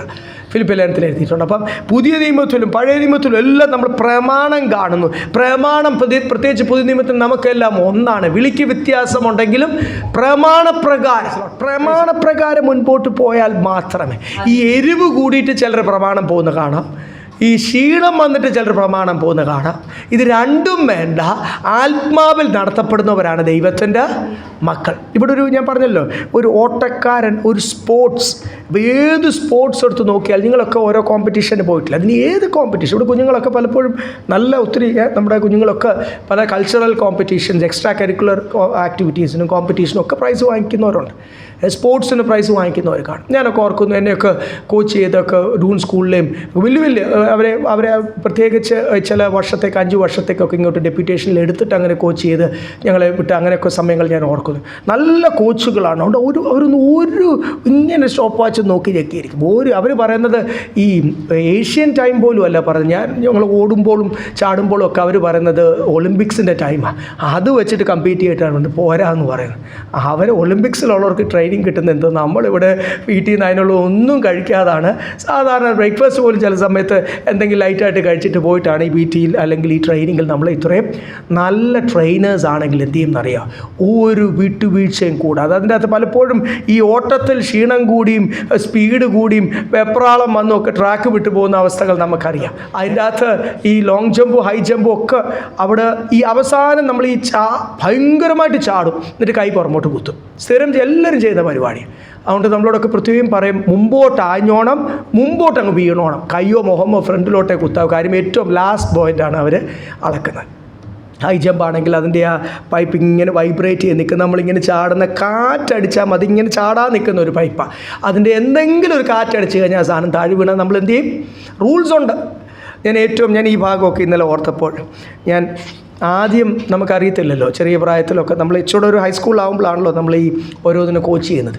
അതിൻ്റെ അകത്ത് ഈ ജാവലിൻ ത്രോ ആണെങ്കിലും ഡിസ്കസ് ത്രോ ആണെങ്കിലും ഷോർട്ട് പുട്ട് ആണെങ്കിലും ഇതിനെല്ലാം ഒരു സർക്കിൾ അവരങ്ങ് വരയ്ക്കും. ഈ സർക്കിളിൻ്റെ അകത്ത് സാധാരണ ഇങ്ങനെ എറിയാൻ പോയി കഴിഞ്ഞാൽ എങ്ങും എത്തത്തില്ല, നമ്മുടെ മുമ്പിൽ തന്നെ വീഴും സാധനം. അതിന് നമുക്ക് തരുന്ന ഒരു ഹാഫ് ടേൺ ഉണ്ട്, ഫുൾ ടേൺ ഉണ്ട്. ഫുൾ നമ്മൾ എന്ത് ചെയ്യും, തിരിഞ്ഞ് നിന്നിട്ട് ഓരോറ്റ നമുക്കങ്ങ് ആവേശം കൂടും. ഡിസ്കസ് ആണെങ്കിലും ഷോർട്ട് പുട്ടൊക്കെ ആകുമ്പോൾ നമുക്ക് ആവേശം കൂടിയിട്ട് നമ്മൾ അങ്ങോട്ട് കറങ്ങിപ്പോയി ഈ കാലെന്ത് ചെയ്യും, സർക്കിളിൻ്റെ വെളിയിലോട്ട്. അപ്പോൾ ഉടനെ വലിയ വിഷമം, സാറേ ഒരു ചാൻസ് ഒന്നുമില്ല. നീ എന്ത് ചെയ്യുക, നിനക്ക് കിട്ടിയ ചാൻസാണ്. You didn't walk according to the rules. അപ്പോൾ എല്ലാ സ്പോർട്സിനും എല്ലാ കോമ്പറ്റീഷനും അതിൻ്റെ പ്രമാണമുണ്ട്, അതിൻ്റെ നിയമമുണ്ട്. ക്രിസ്തീയ ജീവിതത്തിനും നിയമമുണ്ട്. Price the Lord. നീ ഒരു അത്ലറ്റ്, ഒരു ഓട്ടക്കാരനായിട്ടാണ് ബിരുദു പ്രാപിക്കുവാൻ തക്കവണ്ണം ഓടണം, ഇല്ലേ? Run in a way that you receive the prize. സ്തോത്രം. ആ പ്രൈസ് കിട്ടണമെങ്കിൽ you have to walk according to the rule. പ്രമാണപ്രകാരം ഓടണം. ദൈവമക്കളെ, ഇത് ഭയങ്കരമായി. ക്രിസ്തീയ ജീവിതം ചുമ്മാതെ സ്നാനപ്പെട്ടാൽ ഇന്ന് ദൈവദാസന്മാർ ഇതൊക്കെ പഠിപ്പിച്ചിട്ട് വേണം സ്നാനപ്പെടുത്താൻ. ഇതിന് കഷ്ടത മാറും, കടം മാറും, പ്രശ്നമെല്ലാം മാറും, എല്ലാം ശരിയാവുന്നൊന്നും പറഞ്ഞ് സ്നാനപ്പെടുത്തല്ല. സ്നാനപ്പെട്ട് കഴിഞ്ഞിട്ടാണ് പ്രമാണം ഓരോന്ന് കർത്താവ് പഠിപ്പിക്കുന്നത്, പ്രമാണപ്രകാരം നിന്നെ ഓടാൻ ട്രെയിൻ ചെയ്യിപ്പിക്കുന്നത്. അപ്പോഴാണ് നമുക്ക് അറിയാവുന്ന പുതിയ പ്രമാണങ്ങളോട് കർത്താവ് ശുദ്ധീകരണത്തിനായിട്ട് തരുന്നത്. ജീവിതത്തിലുള്ള പല കാര്യങ്ങൾ നമ്മൾ സ്നേഹിക്കുന്നത്, അതോട് ഉപേക്ഷിക്കാൻ ദൈവം നമ്മളോട് ശക്തമായിട്ട് ഇടപെടുന്നത്. ഇതെല്ലാം അനുസരിച്ചാൽ മാത്രമേ നിനക്ക് എന്ത് കിട്ടത്തുള്ളൂ, കിരീടം പ്രാപിക്കത്തുള്ളൂ. അതുകൊണ്ട് ഇവിടെ എഴുതിയിരിക്കുന്നത്, നീ ഒരു മല്ലിലാണ്, ഒരു കോമ്പറ്റീഷനിലാണ്, കിരീടം പ്രാപിക്കുവാൻ തക്കവണ്ണം എന്ത് ചെയ്യണം? യെസ്, പോരാടണം എന്ന് എഴുതിയിട്ടാണ്. അടുത്തൊരു ഉദാഹരണം പറഞ്ഞിട്ട് നിർത്താം. യെസ്, 6ാമത്തെ വാക്യം. ഒരു നല്ലപോലെ അധ്വാനിക്കുന്ന ഒരു കൃഷിക്കാരനെ ഓർത്താണ് ഇവിടെ എഴുതിയിരിക്കുന്നത്. നല്ലപോലെ അധ്വാനിക്കുന്ന ഒരു കൃഷിക്കാരൻ, നല്ലപോലെ കഷ്ടപ്പെട്ട് അതിനു വേണ്ടി. ഒരു കൃഷിക്കാരൻ നമ്മൾ പലപ്പോഴും പറഞ്ഞ് അതിനെ കൊച്ചാക്കുന്നത് നമുക്ക് പൊതുവേ നാട്ടിലെ ഒരു പ്രവണത. അതുകൊണ്ടാണ് ചെറുപ്പക്കാർ തലമുറകൾ പലരും കൃഷിക്ക് ഇറങ്ങാത്തത്. പക്ഷേ കൃഷിക്കാണ് ഏറ്റവും കൂടുതൽ സന്തോഷമുള്ളത്, അതുപോലെ തന്നെ ഏറ്റവും കൂടുതൽ അധ്വാനമുള്ളത്. അതിനൊരു വെയിറ്റിംഗ് പീരീഡ് ഉണ്ട്. അതിനു വേണ്ടി അതിൻ്റെ പ്രോസസ്സ് ചെയ്യും. മണ്ണ് തയ്യാറാക്കുന്നത്. ഇന്നലെ ഞങ്ങൾ മെക്കാഡമിയ, ഇറ്റ്സ് എ ട്രീ നട്ട് എന്ന് പറഞ്ഞാൽ കൂടുതൽ ഓസ്ട്രേലിയയിലും സൗത്ത് ആഫ്രിക്കയിലും ഒക്കെയുള്ള ട്രീ നട്ട്. ആ ട്രീ നട്ട് മെക്കാഡമിയ എന്ന് പറയും. ഞാനും ഇന്നലെ അതിനെപ്പറ്റി ഇങ്ങനെ നമ്മൾ ആ ഒരു ബട്ടറി ടേസ്റ്റുള്ള ഒരു നട്ടെന്ന് കേട്ടിട്ടുണ്ട്. പക്ഷേ ഇന്നലെ അത് ഇവർ കൊണ്ടുവന്നപ്പോൾ അത് കഴിച്ചു. അത് പൊട്ടിക്കുന്ന ഒരു പ്രത്യേക രീതി. അപ്പം ഞാൻ ജസ്റ്റ് നമുക്ക് ഇച്ചിരി തോട്ടമൊക്കെ ഉണ്ടല്ലോ, അപ്പം ഇത് കൊള്ളാമോ ഈ സാധനം. അവക്കാഡോ ഒക്കെ ഇപ്പം പലരും റബ്ബർ മാറ്റി നടുന്നുണ്ട്. ഇന്ന് കേരളത്തിൽ ഇപ്പോൾ ഒത്തിരി അവക്കാഡോ നടുന്നുണ്ട്. അപ്പോൾ ഈ മെക്കാഡമിയ കൃഷി എങ്ങനെയുണ്ട് എന്ന് നോക്കാൻ ഒരു ഇന്ത്യൻ ആഫ്രിക്കൻ സൗത്ത് ആഫ്രിക്കയിൽ ചെന്നപ്പോൾ ഇതിനെപ്പറ്റിയൊക്കെ നോക്കിയപ്പോൾ ഇവർ ആദ്യം പറയുന്നത് ഇതിന് കൃഷിക്കല്ല ഒരുക്കം വേണ്ടത്, ഇതിൻ്റെ മണ്ണ് ഒരുക്കുന്നതിനാണ്. അതിൻ്റെ pH ലെവലും അതെല്ലാം കൃഷിക്കുമുണ്ട്. അതുപോലെ തന്നെ അതിൻ്റെ pH ലെവലും അതിൻ്റെ വളം, അതിൻ്റെ റേഷ്യോ, മണ്ണ് ഒരുക്കിയത്, അതിന് മാസങ്ങളുടെ തയ്യാറെടുപ്പുണ്ട്. അത് ഒരുക്കി കഴിഞ്ഞാൽ പിന്നെ കൃഷിക്ക് അധികം മെയിൻ്റനൻസ് ഇല്ല. ഒരു കൃഷിക്കാരൻ്റെ പണി എവിടെ തൊട്ട് തുടങ്ങും? നമ്മൾ വിചാരിക്കും വിത്ത് നടുന്നതാണ് തുടങ്ങുന്നത്, പിന്നെ അതിന് വളമിടുക. നമുക്കത് രണ്ടല്ലേ അറിയത്തുള്ളൂ. അല്ല, അതിനൊരു ബേസ്, ആ നിൽക്കാനുള്ള മണ്ണിന് വളമുണ്ടല്ലോ. അതിൻ്റെ ഓരോ കൃഷിക്ക് അതിന് വേണ്ട പുളിപ്പ്. അപ്പം ഞാൻ പറഞ്ഞ നല്ല പോലെ ബുദ്ധി ഉപയോഗിക്കണം. നല്ല പോലെ അധ്വാനിക്കുന്നവന് അതിൻ്റെ ഫലമുണ്ട്. സ്വർഗരാജ്യത്തിന് വേണ്ടി നല്ല പോലെ അധ്വാനിക്കുന്നവന് അതിൻ്റെ സ്വർഗരാജ്യത്തിൻ്റെ വ്യാപ്തിക്കായിട്ട് അധ്വാനിക്കാനായിട്ടാണ് പാസ്റ്റർമാരെ മാത്രമല്ല നമ്മൾ ഓരോരുത്തരെയും വിളിച്ചത്. അപ്പോൾ ഒരു പടയാളിയായിട്ട് ഇല്ലേ? സ്തോത്രം. രണ്ടാമത് എഴുതിയിരിക്കുന്നത് ഒരു അത്ലറ്റ് അല്ലെങ്കിൽ നല്ലപോലെ പോരിടുന്ന മല്ലിടുന്ന കോമ്പറ്റീഷനിലുള്ള ഒരാൾ, അതുപോലെ നമ്മളെ വിളിച്ചിരിക്കുന്നത്. ഇതൊക്കെ ഓർത്തോണം. പ്രാർത്ഥിക്കുമ്പോൾ ഇതൊക്കെ പ്രാർത്ഥിച്ചോണം. മൂന്നാമത് ഇവിടെ നമ്മൾ 6ാമത്തെ വാക്യത്തിൽ കാണുന്ന ഒരു കൃഷിക്കാരനായിട്ട് ലൂക്കോസിൻ്റെ സുവിശേഷം 10ാമത്തെ വാക്യത്തിൽ എഴുതിയിട്ടുണ്ടല്ലോ, കൊയ്ത്ത് വളരെ ഉണ്ട്. കൊയ്ത്ത് അന്ത്യനാളുകൾ ഭയങ്കരമായിട്ടുണ്ട്. അതുകൊണ്ട് കൊയ്ത്തിൻ്റെ വേലയിൽ അധ്വാനിക്കുവാൻ pray to the Lord of harvest എന്ന് എഴുതിയിരിക്കുന്നു, ടു സെൻഡ് ഔട്ട് ലേബറേഴ്സ്. അല്ലെങ്കിൽ കൊയ്ത്തിൻ്റെ യജമാനനോട് വേലക്കാരെ. സ്തോത്രം. ഹാലല്ല. അപ്പം നമ്മൾ കൃഷി ചെയ്യുന്ന ഈ കൊയ്ത്തിന് ഒരു യജമാനനുണ്ട്. നമ്മൾ പ്രവർത്തിക്കുന്ന ഈ മുന്തിരി വയലിൽ നമ്മളെ ആക്കിയിരിക്കുന്ന ഒരു യജമാനനുണ്ട്. ഇതൊക്കെ പല ഉദാഹരണമായിട്ട് പഴയ നിയമത്തിലും പുതിയ നിയമത്തിലും ഇന്ന് നമ്മൾ പഠിക്കുന്ന ഈ ഭാഗത്തിലും എഴുതിയിരിക്കുന്ന പോലെ നല്ലപോലെ അധ്വാനിക്കണം. ഒത്തിരി വേലയുണ്ട്. പക്ഷെ വേലക്കാർ എണ്ണത്തിൽ കുറവാണോ? എണ്ണത്തിലും കുറവാണ് കേട്ടോ. അല്ല, ഞങ്ങൾക്കറിയാവുന്ന ഒരു കുടുംബം, ഒരു ദൈവദാസൻ്റെ മരുമകൻ, ആ ദൈവദാസൻ്റെ മകൾ എന്നെ കഴിഞ്ഞ ദിവസം വിളിച്ചത് വേറെ ഒന്നിനുമല്ല, അവരുടെ കൂടെ നമ്മുടെ പഴയ കേരളത്തിലെ പെന്തിക്കോസ്ത് സഭയുടെ കേരളത്തിലെ ഏറ്റവും വലിയൊരു ബൈബിൾ കോളേജ്, ഏറ്റവും ഫേമസ് ആയ ബൈബിൾ കോളേജിലെ ഏറ്റവും പ്രധാന കോഴ്സ് പഠിക്കുന്ന ഒരു സഹോദരൻ. പുള്ളി ഗൾഫിലൊക്കെ ആയിരുന്നു, ഇവിടെ ഉണ്ടായിരുന്നു. അത് കഴിഞ്ഞ് പുള്ളി കർത്താവിൻ്റെ വേലയ്ക്ക് തീരുമാനമെടുത്ത് പുള്ളി പഠിച്ചുകൊണ്ടിരിക്കുക. പുള്ളിയാണ് പറഞ്ഞു, എൻ്റെ കൂടെ പഠിക്കുന്ന ഒരു സഹോദരി ചെറുപ്പക്കാരിയാണ്, വളരെ ചെറുപ്പമാണ്.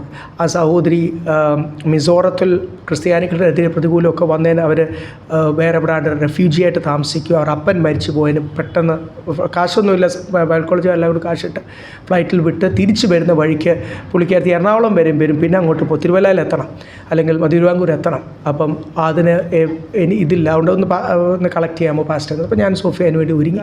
ഞാൻ വിചാരിച്ചു ഇത്രയും അല്ലെങ്കിൽ ഇത്രയൊക്കെ ആൾക്കാർ ഇവിടെ ഉണ്ടല്ലോ. അപ്പോൾ എന്നോട് പറഞ്ഞു, ഞങ്ങൾ ഈ ബാച്ച് പഠിക്കുന്ന ആ കോഴ്സിന് ഞാൻ എവിടെയാണെന്ന ദേശം പറയുന്നില്ല, തിരുവല്ല അല്ല, അതിൻ്റെ അടുത്തുള്ളൊരു ദേശം. ആ ദേശത്തെ ഏറ്റവും വലിയ കേരളത്തിലെ പഴയ ബൈബിൾ കോളേജിൽ, ഏറ്റവും പ്രധാന ബൈബിൾ കോളേജിൽ, ഏറ്റവും കൂടുതൽ ദൈവദാസന്മാർ കേരളത്തിൽ പഠിച്ചിറങ്ങി ഏറ്റവും കൂടുതൽ സഭകളുള്ള സഭയുടെ ബൈബിൾ കോളേജിൽ പഠിക്കുവാൻ, ആ കോഴ്സിന് പഠിക്കുവാൻ 2 മലയാളികൾ. ബാക്കി മുഴുവനും നോർത്ത് അവർക്ക് ഇത് പഠിച്ചു വിടുന്ന BTHO MDO ഒക്കെ എടുത്തു കഴിഞ്ഞാൽ അവിടെ പോയി സർക്കാർ ജോലിയും കിട്ടും. ഒത്തിരി വലിയ രസം അവരുടെ കാര്യങ്ങൾ. സോഫിയം ഗ്രേസിലൊക്കെയാണ് പഠിച്ചത്. സോഫിയുടെ കൂടെ ഒത്തിരി പേര് പഠിച്ചു. അവരെല്ലാം മലയാളികൾ പഠിച്ചവരും ആരും കർത്താവിൻ്റെ വേലയില്ല. ആ ബാച്ചിലുണ്ടായിരുന്നവർ 1000കണക്കിന് പിള്ളേരുണ്ടായിരുന്നു ആ സമയത്ത്. ആ ബാച്ചിലുള്ളവരൊന്നുമില്ല. ഞങ്ങൾ എല്ലാവരും ഫേസ്ബുക്കിൽ കണക്റ്റഡാണ്. സോഫിയയുടെ ബാച്ചിലൊക്കെ ഉള്ളവർ 3-4 പേരെ കർത്താവിൻ്റെ വേലയിലുണ്ട്. ബാക്കി എല്ലാവരും ഓരോ ജോലി ചെയ്യും. ഈ കോഴ്സും കഴിഞ്ഞിട്ട് അവർ വേറെ എവിടെയെങ്കിലും ജോലി ചെയ്യും. പലരും എന്തെങ്കിലും ഒരു ചാരിറ്റബിൾ ട്രസ്റ്റിൽ അല്ലെങ്കിൽ ഒരു ഓർഗനൈസേഷൻ ജോലി ചെയ്യും. അല്ലാത്തവർ പോയി സർക്കാർ ജോലി ചെയ്യും, പോയി ഏതെങ്കിലും കമ്പനി ജോലി ചെയ്യും. ചിലർ അത് കഴിഞ്ഞ് നഴ്സിംഗ് പഠിച്ചിട്ട് പിന്നെ ഹോസ്പിറ്റലിൽ ജോലി ചെയ്യുന്നവരുണ്ട്. അവിടെ നിന്നൊക്കെ നോർത്ത് ഈസ്റ്റ് വരുന്ന വിളിയായിട്ടൊന്നും വരുന്നതല്ല. അവിടെ ഗവൺമെൻറ് തന്നെ സ്പോൺസർ ചെയ്യുന്ന പ്രോഗ്രാംസ് ഉണ്ട്. മണിപ്പൂരിൽ നിന്നും നാഗാലാൻഡ്, മിസോറാം അല്ലെങ്കിൽ അവിടെ നിന്നൊക്കെ വരുന്നവർക്ക് അങ്ങനെ ഒരു പ്രോഗ്രാം കൂടെ ഉണ്ട്. അപ്പോൾ അവരുടെ ഒരു ഗവൺമെൻറ് ഡയറക്റ്റ് ബൈബിൾ കോളേജ് ഉണ്ട്. എവിടെ സ്റ്റുഡൻസ് കിട്ടിയില്ല, ബൈബിൾ കോളേജ് നടത്തുന്ന ഒത്തിരി പേരെ ഞങ്ങൾക്കറിയാം. എവിടെ സ്റ്റുഡൻസിനെ സീറ്റ് തികയാതെ വരുമ്പോൾ ഈ കോട്ടയിൽ നിന്ന് എന്ത് ചെയ്യും, എടുക്കും. അവിടുന്ന് അപ്പോൾ ഗവൺമെൻറ് തന്നെ അവർക്ക് ഉള്ള ഫീസും ചിലവും ഗവൺമെൻറ് സൈഡിൽ നിന്ന് കൊടുത്തിട്ടാണ് വിടുന്നത്. തിരിച്ച് ഗവൺമെൻറ് അവർ ഗവൺമെൻറ് ജോലിക്ക് കൊടുക്കും. ഇവിടെ ഫ്രീ ആയിട്ട് പഠിപ്പിക്കും, അല്ല ആ ചിലവിന് പഠിപ്പിക്കും. ഞാൻ ഈ തലമുറയിലുള്ള കർത്താവിൻ്റെ വേലയ്ക്ക് മലയാളികൾ ഇറക്കാത്തതിൻ്റെ ഒരു ദാരിദ്ര്യം ഞാൻ പറഞ്ഞില്ലേ, ഇത്രയും വലിയ ബൈബിൾ കോളേജിൽ, ഇത്രയും പഴയ ദൈവദാസന്മാർ പഠിച്ചിറങ്ങിയ ഒരു ബൈബിൾ കോളേജിൽ പഠിക്കാൻ ഇപ്പോൾ ആസ് ഓഫ് നൗ ഈ ബാച്ചിൽ ഓടുന്ന ആൾക്കാർ, അല്ലെങ്കിൽ ഇപ്പോൾ കഴിഞ്ഞ നാൾ ബാച്ച് 2 മലയാളികൾ. ബാക്കി മുഴുവനും ഇതുപോലെ കടമെടുത്ത പ്രോഗ്രാം. അവരത് കഴിഞ്ഞ് നേരെ അവരുടെ ദേശത്തും. ആരെങ്കിലും അതിൻ്റെ അകത്ത് ഇതിൻ്റെ ഇടയ്ക്കൊരു വിളി വന്നാൽ കർത്താവിൻ്റെ വേല ചെയ്താൽ സ്തോത്രം, അത്രയും നമുക്ക് പറയാൻ പറ്റും. പലരും വരുന്ന CSI ബാപ്റ്റിസ്റ്റും ഒക്കെ CNI ബാപ്റ്റിസ്റ്റും ഒക്കെ, അവരൊക്കെ വന്ന് എവിടെയെങ്കിലുമൊക്കെ പോകും. ചിലർ അച്ചപ്പെട്ടവുമായിട്ട് ലോ ആയിട്ടിടും, എന്തെങ്കിലുമൊക്കെ അവർ ചെയ്യും. നമ്മുടെ തലമുറയൊന്നും കർത്താവിൻ്റെ വേലയ്ക്ക് ആരും വിടുന്നുമില്ല, ആരും ഇറങ്ങുന്നുമില്ല. പ്രാർത്ഥനയ്ക്കായിട്ട് ഞാൻ നിങ്ങളോട് പറഞ്ഞത് കാര്യം യേശു പറഞ്ഞൊരു പ്രാർത്ഥന വിഷയമാണ്. കൊയ്ത്തിൻ്റെ യജമാനനോട് എന്തു ചെയ്യണം? നിങ്ങൾ പ്രാർത്ഥിക്കണം. സ്തോത്രം. ദൈവം നമ്മളോട് ചോദിക്കും ന്യായവിധിദിവസത്തിൽ. കൊയ്ത്ത് വളരെ ഉണ്ട് ഈ അന്ത്യനാളുകൾ. വിശ്വസ്ത വേലക്കാരുമില്ല, വിശ്വസ്തരനായിരുന്നു ഞാൻ ഇത്ര നാളും പറഞ്ഞുകൊണ്ടിരുന്നത്. ഇപ്പോഴെനിക്ക് ഇന്നലത്തെ ഈ റിപ്പോർട്ട് കിട്ടിയപ്പോൾ, ബൈബിൾ കോളേജിൽ തന്നെ റിപ്പോർട്ട് കിട്ടിയപ്പോൾ, അവിടെ പഠിക്കുന്ന സീനിയർ സ്റ്റുഡൻറ്റിൻ്റെ റിപ്പോർട്ട് കിട്ടിയപ്പോൾ എനിക്ക് മനസ്സിലായി വേലക്കാരേ ഇല്ല. അല്ലെ ആ പേഴ്സൻറ്റേജ്, ആ റേഷ്യോ വളരെ കുറഞ്ഞു പോകുന്നു. ആരും കർത്താവിൻ്റെ വേലയ്ക്ക് ഇറങ്ങാത്ത ഒരു കാലഘട്ടത്തിൽ എനിക്ക് സന്തോഷത്തോട് പ്രാഗൽഭ്യത്തോട് പറയാം, 4 മക്കളെയും അവരുടെ പ്രതിഷ്ഠയുടെ സമയത്തും കർത്താവിൻ്റെ വേലയ്ക്കായിട്ടാണ് സമർപ്പിച്ചിരിക്കുന്നത്. ഇനി എത്ര പേര് ചെയ്യും ഇല്ലയോ അത് അവരും ദൈവവുമായിട്ടുള്ള കാര്യമാണ്. സ്തോത്രം. ഞാൻ ചെയ്യാനുള്ളത് ഞാൻ ചെയ്തു. Hallelujah, praise Lord. നമ്മുടെയൊക്കെ തലമുറ കർത്താവിന് വേണ്ടി നിൽക്കട്ടെ ദൈവമക്കളെ. അത് ജോലിയോടുകൂടിയോ പൂർണ്ണമായിട്ട് ദൈവം പറയുമ്പോൾ ഇറങ്ങട്ടെ. നമ്മുടെ മക്കളെ വളർത്തേണ്ടത് ആരായിട്ടാണ്? സുവിശേഷകരായിട്ട് വളർത്തണം. സ്തോത്രം. ഇത് നീ വിശ്വസ്ത ആൾക്കാരെ ഭരമേൽപ്പിക്കണം. ഇത് പഠിപ്പിക്കുവാൻ പറ്റുന്ന ദൈവദാസന്മാർക്ക് വേണ്ടി ഒന്ന് പ്രാർത്ഥിക്കണം ദൈവമക്കളെ.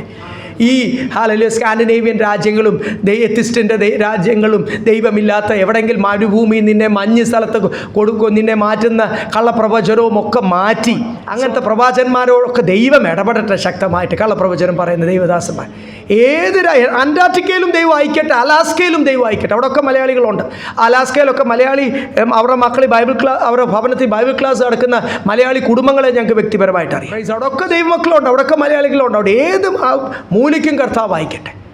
അവിടെയൊക്കെ നല്ല സുവിശേഷങ്ങനായിട്ട് നമ്മുടെ ഭവനം അക്ലാസും പ്രിസ്കില്ലായുടെയൊക്കെ ഭവനം പോലെ നമ്മുടെ ഭവനം കൂട്ടായ്മയുടെ ഭവനമായി തീരട്ടെ. അതോടുകൂടി ആ കുടുംബത്തെ കർത്താവിൻ്റെ വേലയ്ക്കായിട്ട് ദൈവം ഒരുക്കട്ടെ. അങ്ങനെ ഒരു കാലഘട്ടം ആദ്യ നൂറ്റാണ്ടിലെ പോലെ ഈ അന്ത്യനാളുകളും വരാൻ വേണ്ടി പ്രാർത്ഥിക്കണം. അടുത്ത 2 വാക്യം കൂടെ ഒന്ന് ചിന്തിച്ച് നമുക്ക് പിന്നീട് അടുത്ത ആഴ്ച ചിന്തിക്കാം. 7-ാമത്തെ വാക്യം. ഞാൻ പറയുന്നത് ചിന്തിച്ചു കൊള്ളുക,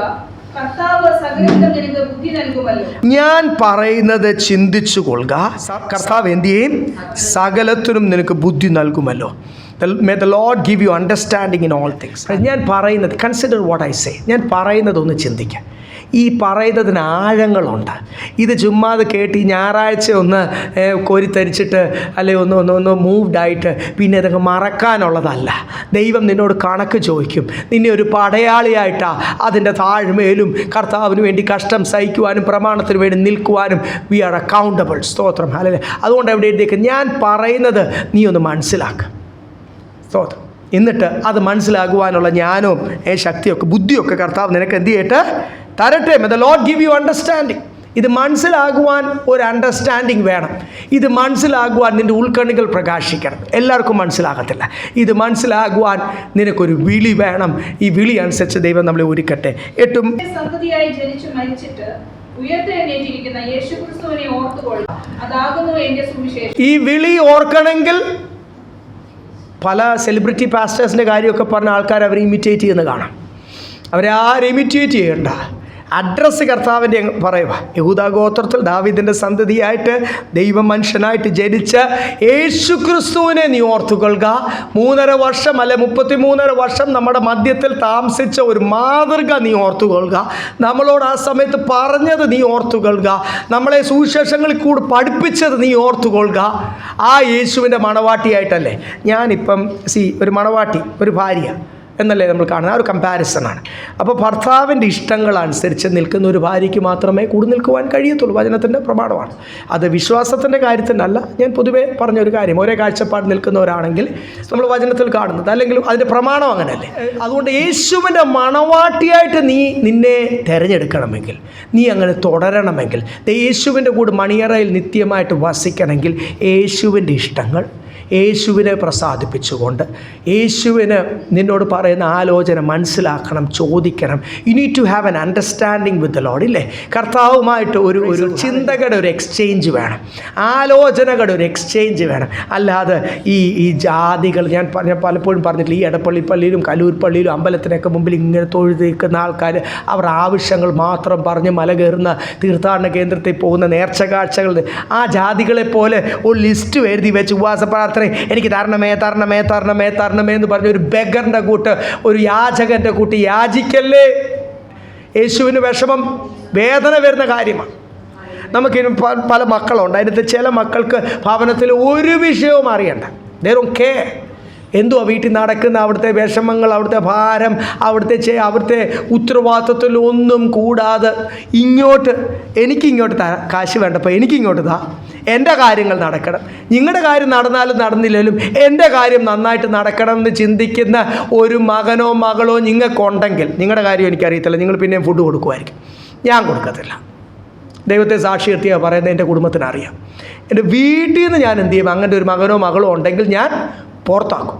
18 വയസ്സ് വരെ ഫുഡൊക്കെ കൊടുക്കാൻ ബാധ്യസ്ഥരാണല്ലോ. അപ്പം വരെ കൊടുത്തിട്ട് ഞാൻ എന്ത് ചെയ്യും? അവർ സ്വന്തമായിട്ട് നിന്നാലും നിന്നില്ലേലും അവരെ ഞാൻ കാര്യം വേറൊന്നുമല്ല. അങ്ങനെ ഒരു സെൽഫിഷ് ആറ്റിറ്റ്യൂഡ്.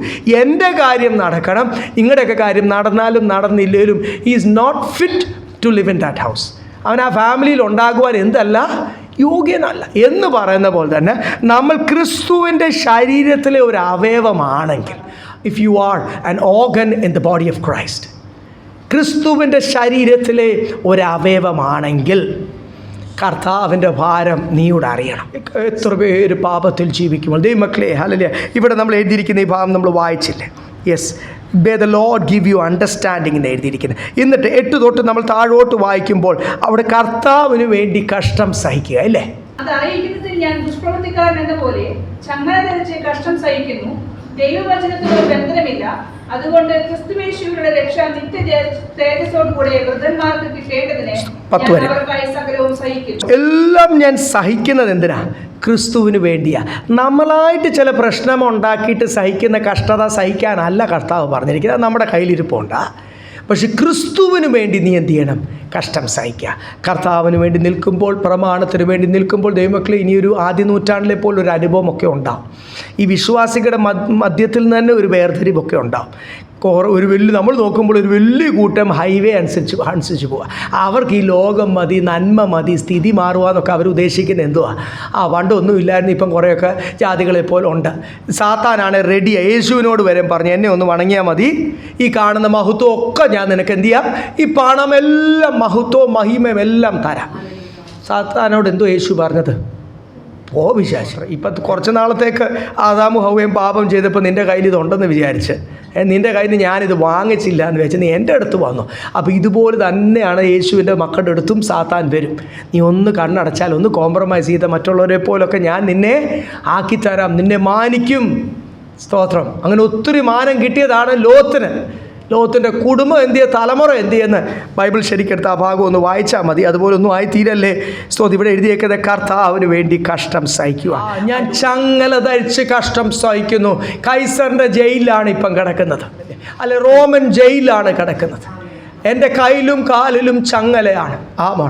ഞാൻ കഷ്ടം സഹിച്ച് ക്രിസ്തുവിന് വേണ്ടി, വേറൊന്നുമല്ല. ഞാൻ കഷ്ടം സഹിക്കുന്ന ഞാൻ ചെയ്ത പാപത്തിനല്ല.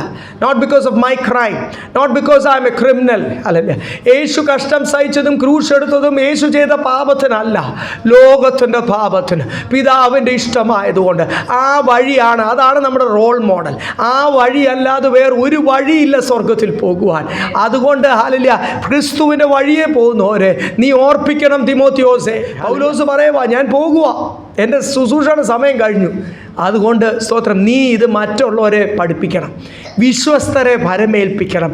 ആ വിശ്വസ്തർ എത്ര പ്രതികൂലം വന്നാലും ദൈവത്തിന് വേണ്ടി നിൽക്കും. ദൈവമക്കളെ, ഈ ദൈവമക്കളുടെ ഇടയ്ക്കും വിശ്വസ്തരും ഉണ്ട്, അവിശ്വസ്തരും ഉണ്ടെന്ന് ഈ അധ്യായത്തിൽ നമുക്ക് തുടക്കം തൊട്ട് നമുക്ക് മനസ്സിലായി. There are faithful people and unfaithful. ഒരു ഭൂരിഭാഗവും അവിശ്വസ്തരായി തീരുമ്പോൾ നീ ആരെയാണ് ഈ മർമ്മങ്ങൾ, ഈ വെളിപ്പാടുകൾ ഇത് മനസ്സിലാകുവാൻ ബുദ്ധി പ്രാപിക്കുക. വിശ്വസ്തരെ ഭരമേൽപ്പിക്കുക. ഞാൻ കഷ്ടം സഹിക്കുന്നത് because I am an elect. എന്നെ ദൈവം തിരഞ്ഞെടുത്തത് കൊണ്ടാണ് കഷ്ടം സഹിക്കുവാൻ. സ്വർഗരാജ്യത്തിന് വേണ്ടി ദൈവം എന്നെ തിരഞ്ഞെടുത്തത് കൊണ്ട്. നമ്മൾ പലപ്പോഴും മടുത്തു പോകും, എനിക്ക് മാത്രം എൻ്റെ ഈ കഷ്ടത എപ്പോഴും. പൗലോസ് ഇവിടെ ഓർപ്പിക്കുക, ഓരോ ലേഖനത്തിലും ഓർപ്പിക്കുക, ഞാൻ കഷ്ടം സഹിച്ച് ചങ്ങല ധരിച്ച് യേശുവിന് വേണ്ടി ഒരു സ്ഥാനാർത്ഥിയായിട്ട് ഈ ജയിലിലുമായിരിക്കുന്നത്. നമ്മളെ ഓരോ റോട്ടിൽ കർത്താവിന് വേണ്ടി പ്രതിനിധികളായിട്ട്, റെപ്രസെൻറ്റേറ്റീവ്സ് ആയിട്ട് സ്ഥാനാർത്ഥികളാക്കി വെച്ചിരിക്കുന്നത്. അതിൻ്റെ കാരണം because you are an elect. Hallelujah, praise Lord. ക്രിസ്തുവിൻ്റെ ശരീരത്തിൽ ഒരു അവയവമായിട്ട് എലക്റ്റഡ് എന്ന് പറഞ്ഞാൽ നിങ്ങൾക്ക് മനസ്സിലാവുന്നല്ലോ. പ്രത്യേക നിന്നെ തെരഞ്ഞെടുത്തതാണ്. ആ തെരഞ്ഞെടുപ്പ് നിൻ്റെ മേലുള്ളത് കൊണ്ടാണ് നീ കഷ്ടം സഹിക്കുന്നത് എന്ന് പറഞ്ഞിട്ടാണ്. ആ കഷ്ടം സഹിക്കുന്നതിൽ സുവിശേഷങ്ങളൊക്കെ പഠിപ്പിക്കുമ്പോൾ പലപ്പോഴും ദൈവദാസന്മാർ വിട്ട് പോകുന്ന, ചാടിപ്പോകുന്ന, ഇത് കൺവെൻഷനൊന്നും പ്രസംഗിച്ച് കഴിഞ്ഞാൽ ഒരു സ്തോത്രവും കിട്ടത്തില്ല, പിന്നെ ആ ദൈവദാസനെ അടുത്ത പ്രോഗ്രാമിനും വിളിക്കാത്ത വാക്യം മത്തായി സുവിശേഷത്തിലുണ്ട്, മർക്കോസിൻ്റെ സുവിശേഷത്തിലുണ്ട്. നമുക്ക് മർക്കോസിൻ്റെ സുവിശേഷത്തിനെ ഒന്ന് വായിച്ച് നിർത്താം. മർക്കോസിൻ്റെ സുവിശേഷം 10-ാം അധ്യായം. യേശു പഠിപ്പിച്ച ഈ പ്രമാണമല്ലാതെ വേറൊരു പ്രമാണം ഇതിലും കൂടി ഇതില്ലല്ലോ. 29-30 വാക്യം. Mark chapter 10 verse 29-30. അതിന് യേശു, എന്റെ നിമിത്തവും സുവിശേഷവും നിമിത്തവും വീടോ സഹോദരന്മാരെയോ സഹോദരികളെയോ അമ്മയെയോ അപ്പനെയോ മക്കളെയോ നിലങ്ങളെയോ വിട്ടാൽ ഈ ലോകത്തിൽ തന്നെ ഉപദ്രവങ്ങളോടുകൂടെ 100 മടങ്ങ് വീടുകളെയും സഹോദരന്മാരെയും സഹോദരികളെയും അമ്മമാരെയും മക്കളെയും നിലങ്ങളെയും വരുവാനുള്ള ലോകത്തിൽ നിത്യജീവനെയും പ്രാപിക്കാത്തവൻ ആരുമില്ല എന്ന് ഞാൻ സത്യമായിട്ട് നിങ്ങളോട് പറയുന്നു. 31 എങ്കിലും മുമ്പന്മാർ പലരും പിമ്പന്മാരുമാകുമെന്ന്. ഒത്തിരി എരിവോടുകൂടി കഴിഞ്ഞ നാളുകൾ ഇറങ്ങിയവർ, തീഷ്ണതയിൽ നമ്മളെക്കാൾ വില കൊടുത്ത് ഇറങ്ങിയവരൊക്കെ പിൻപന്മാരായി പോകുമ്പോൾ ഇപ്പോൾ വിശ്വസ്തരായി നിൽക്കുന്ന ദൈവമക്കളോട് കർത്താവ് പറയുക, ഈ മരുഭൂമി യാത്രയിൽ പട്ടുപോകാതെ നിത്യത പ്രാപിക്കുവാൻ, കനാൻ പ്രാപിക്കുവാൻ ഇടയായി തീരട്ടെ. അതിൻ്റെ അകത്ത് നമ്മൾ കണ്ടല്ലോ, ഒരുവൻ എന്നെ പിൻപറ്റണമെങ്കിൽ എങ്ങനെ ആയിരിക്കണം? അവൻ്റെ അപ്പനെയോ അമ്മയോ സഹോദരങ്ങളെയോ, എല്ലാം ഉണ്ട്. അപ്പൻ, അമ്മ, സഹോദരൻ, സഹോദരി, ഭാര്യ, മക്കൾ, നിലങ്ങൾ എന്ന് വെച്ചാൽ സ്ഥലങ്ങൾ എല്ലാം സുവിശേഷം നിമിത്തം അത് വിട്ടില്ലെങ്കിൽ, അത് വിടുന്നവന് 100 ഇരട്ടി പ്രതിഫലം നിത്യതയിലാണ് തരുന്നത്. ഈ ലോകത്തിലും കർത്താവ് തരും, നിത്യതയിലും കർത്താവ് തരും എന്ന് വളരെ വ്യക്തമായിട്ട് ഇവിടെ എഴുതിയിട്ടുണ്ട്. ഈ ലോകത്തിൽ ദൈവം എന്തെങ്കിലും തരുന്നതിനായി സ്തോത്രം. അതിൻ്റെ പൂർണ്ണ പ്രതിഫലം കിട്ടുന്ന നിത്യതയിലാണ് നമുക്കറിയാമല്ലോ. മത്തായി സുവിശേഷത്തിൽ ഈ വാക്യം എഴുതിയിട്ടുണ്ട്. മത്തായി സുവിശേഷം 19-ാം അധ്യായത്തിൽ അതെടുക്കണ്ട. ഓരോ ഭാഗങ്ങൾ വായിക്കുമ്പോൾ ഇത് യേശുവാ പറഞ്ഞത്. ഞാൻ നിമിത്തം, എൻ്റെ നാമം നിമിത്തം നിങ്ങൾ ഹല്ലേലൂയ പ്രൈസ് ലോർഡ് അപ്പനെയോ അമ്മയോ ഭവനോ. അപ്പോൾ ഇതൊക്കെ താൽക്കാലിക ബന്ധമാണ്. ഇവിടുള്ള വീട്, ഇവിടുള്ള വസ്തു, ഇവിടുള്ള കുടുംബം, വിഷമമാ പറയുമ്പോൾ കുടുംബ ബന്ധം പോലും, ഭാര്യ ഭർത്താവ് ബന്ധം പോലും, മക്കൾ അപ്പനമ്മ ബന്ധം പോലും, it is a temporary relationship. നിത്യതയിൽ അങ്ങനെ ഒരു ബന്ധം നമുക്കുണ്ടാകത്തില്ല ഈ ജഡത്തിൽ വസിക്കുന്നിടത്തോളം കാലം. നമ്മളൊക്കെ അത്യാവശ്യം ആയുസിൻ്റെ പകുതി കടന്നല്ലോ. ഇനി ഒരു അല്പകാലം കൂടെ ദൈവം ആയുസ് തരുന്നവരെ ഉള്ളൂ ഈ താൽക്കാലിക ബന്ധം. ആ ബന്ധത്തിലും വിശ്വസ്തത ഇരിക്കുവാൻ തന്നെയാണ് ദൈവത്തിൻ്റെ വചനം നമ്മളെ ഓർപ്പിക്കുന്നത്. പക്ഷേ അതിൻ്റെ പ്രാധാന്യത, remember it is a temporary relationship. അതിന് പ്രാധാന്യത കൊടുത്തുകൊണ്ട് നിത്യത നഷ്ടപ്പെടുത്തല്ലേ. Praise the Lord. ഹല്ലേലൂയ. കുടുംബത്തെ കർത്താവിന് വേണ്ടി നേടുവാൻ എപ്പോഴും നമ്മൾ പ്രാർത്ഥിക്കണം. നമ്മുടെ ദൈവകൃപ കണ്ടും നമ്മുടെ സ്നേഹം കണ്ടും നമ്മളിൽ വരുന്ന മാറ്റം കണ്ടാണ് നമ്മുടെ കുടുംബാംഗങ്ങൾ ക്രിസ്തുവിനെ അറിയേണ്ടത്. അതൊക്കെ സത്യമായിട്ട് നിൽക്കുമ്പോൾ തന്നെ സ്തോത്രം ഓർത്തോണം, യേശുവുമായിട്ടുള്ള ബന്ധമാണ് നിത്യബന്ധം. ഇന്ന് നമുക്ക് ഹല്ലേലൂയ നമ്മളെ തന്നെ ദൈവസന്നിധിയിൽ ഒന്ന് പുനർപരിശോധന ചെയ്യാം. Let us rededicate ourselves. Hallelujah. നിന്നെ പ്രൈസ് ദി ലോർഡ് കർത്താവിന് വേണ്ടി കഷ്ടം സഹിക്കുമ്പോൾ നിൻ്റെ ജീവിതത്തിൽ ദൈവം നിന്നെ ഒരുക്കുന്നത് ഒരു പടയാളിയായിട്ടാണ്. ദൈവം ഇടപെടുക, നിന്നെ അതിനു വേണ്ടി തിരഞ്ഞെടുത്തിരിക്കുന്ന. You are a special one, you are specially chosen, you are an elected one എന്നൊക്കെ ദൈവത്തിൻ്റെ വചനത്തിൽ നമ്മൾ പല ലേഖനത്തിൽ നമ്മൾ ചിന്തിച്ചതല്ലേ. നിൻ്റെ വിളി ശ്രേഷ്ഠമാണ്. ഒരു വ്യക്തി പോലും ഹല്ലേലൂയ ക്ഷീണിച്ചു പോകാതെ ഹല്ലേലൂയ നമ്മൾ എത്ര ശക്തിയോടുകൂടി നിന്നാലാണ് നമ്മൾ സംസാരിക്കുന്ന ഓരോരുത്തരെയും എൻകറേജ് ചെയ്യാൻ പറ്റുന്നത്. നമ്മുടെ ഓഫീസിൽ ജോലി ചെയ്യുന്നവർ സ്തോത്രം ഹല്ലേലൂയ ഒന്നും നമ്മളെ ക്ഷീണിപ്പിക്കില്ല. ഈ നാളുകളൊക്കെ പലപ്പോഴും പറയുന്ന ഒരു കംപ്ലൈൻ്റാണ്, എൻ്റെ ജോലി എന്നെ ക്ഷീണിപ്പിക്കുന്നു, ഞാൻ ആയിരിക്കുന്ന സ്ഥലം, ഞാൻ ആയിരിക്കുന്ന സാഹചര്യം. ഇവിടെ പൗലോസ് എത്ര നമ്മളെയൊക്കെ ഇന്ന് പകൽക്കാലവും എൻകറേജ് ചെയ്യുവാനുള്ള ശക്തിയും ബലവും ആലോചനയും കിട്ടിയത് കൈയും കാലും ചങ്ങലയിലാണ്, ഒരു തെറ്റും ചെയ്യാതെ. അതിൻ്റെ വിഷമം എന്ന് പറയുന്നത് ഈ അധ്യായം തുടങ്ങിയപ്പോൾ, ഈ ലേഖനം തുടങ്ങിയപ്പോൾ നമ്മൾ കണ്ടു. കളിയാക്കുക. ആസിയയിലുള്ള സഭ, കഴിഞ്ഞ അധ്യായത്തിൽ നമ്മൾ ചിന്തിച്ചില്ലേ, ആസിയയിലുള്ള സഭ, പ്രത്യേകിച്ച് 2 ദൈവദാസന്മാർ എൻ്റെ കൂടെ നിൽക്കും എന്ന് വിചാരിച്ച 2 പേരെ പേരവിടെ എഴുതിയിട്ടുണ്ട്. അവർ പോലും എന്നെ വിട്ടിട്ട് അവരെല്ലാം കളിയാക്കുക. അവരൊക്കെ പറയുന്നത് ഭയങ്കര പ്രസംഗമല്ലായിരുന്നോ, വെളിപ്പാടിൻ്റെ ആധിക്യം എന്ന് പറഞ്ഞ് എത്ര ലേഖനങ്ങൾ എഴുതി. ഈ 13, 14 ഒന്നും അല്ല, ഒത്തിരി ലേഖനങ്ങൾ എഴുതിയതാണ്. എല്ലാവരും യാത്ര ചെയ്ത്, മിഷണറി യാത്ര ചെയ്ത് എൻകറേജ്, കുടുംബം പോലും വേണ്ട എന്ന് വെച്ച് എത്ര ഡെഡിക്കേഷൻ. ഇപ്പോൾ അവസാനം എവിടെ കിടക്കുന്നു? ജയിലിൽ കിടക്കും. ഞങ്ങളൊക്കെയോ കൊരിന്ത്യ സഭയും മറ്റുള്ള സഭകളും ഒക്കെ പണത്തിലൊക്കെ ഇഷ്ടത്തിനായി അവരും പെന്തിക്കോസുകാർ, അവരും പണ്ട് പ്രാപിച്ച 2 അന്യഭാഷയൊക്കെ തിരിച്ചും മറിച്ചും പറയുന്നുണ്ട്. അവരൊക്കെ നന്മ പ്രാപിച്ചും സ്ഥിതി മാറിയൊക്കെ ഇങ്ങനെ ലോകത്തിൻ്റെ നന്മ അനുഭവിച്ച് പ്രത്യാശയൊക്കെ നഷ്ടപ്പെട്ട് ഇവിടെ തന്നെ അങ്ങ് പ്രത്യാശയൊക്കെ ആയി. ലോകം എന്നെ മാനിക്കണം, ഇവിടെ പൊങ്ങച്ചോം കാണിച്ച് ജീവിക്കുമ്പോൾ പൗലോസ് അപ്പോസ്തലനൊന്നുമില്ല, എല്ലാം ഉണ്ടായിരുന്നവൻ. രാജാക്കന്മാർക്ക് കാശ് അങ്ങോട്ട് കടം കൊടുക്കുവാനുണ്ടായിരുന്നവൻ, രാജാക്കന്മാർക്ക് വ്യക്തിപരമായിട്ട് അറിയാവുന്നവൻ. ഒരു രാജാവ് പറഞ്ഞ തൻ്റെ വിദ്യാബഹുത്വത്താൽ തനിക്ക് ഭ്രാന്ത് വന്നു, അത്രയും ആ കാലഘട്ടത്തിൽ ഏറ്റവും കൂടുതൽ വിദ്യാഭ്യാസം ഉണ്ടായിരുന്നവൻ, ഒരു VIP ആയിരുന്നവൻ, ഒരു വലിയ ധനികൻ്റെ അതുപോലുള്ള ഒരു ഹല്ലേലൂയ ധനികൻ്റെയും അറിയപ്പെട്ടവൻ്റെ മകൻ. സ്തോത്രം. ആ കുടുംബത്തിൽ ഉണ്ട്. അത്രയും കഴിവുള്ളവൻ, സൻഹദ്രിൻ സംഘത്തിൻ്റെ അംഗം, 2ലും യഹൂദ കൗൺസിലും അല്ലാതെ റോമൻ ഹല്ലേലൂയ ഓഫീസിലും ഒരുപോലെ അറിയപ്പെട്ടവനും സ്ഥാനമുണ്ടായിരുന്നവൻ. ഇത് മുഴുവനും വിട്ടത് എന്തുവാണ്? ക്രിസ്തു. എനിക്ക് ലാഭമായതുള്ളതെല്ലാം ഛേദമെന്ന് വിട്ട് ഞാൻ ക്രിസ്തുവിനെ ഒന്ന് അറിയുവാൻ, ടു നോ ജീസസ്.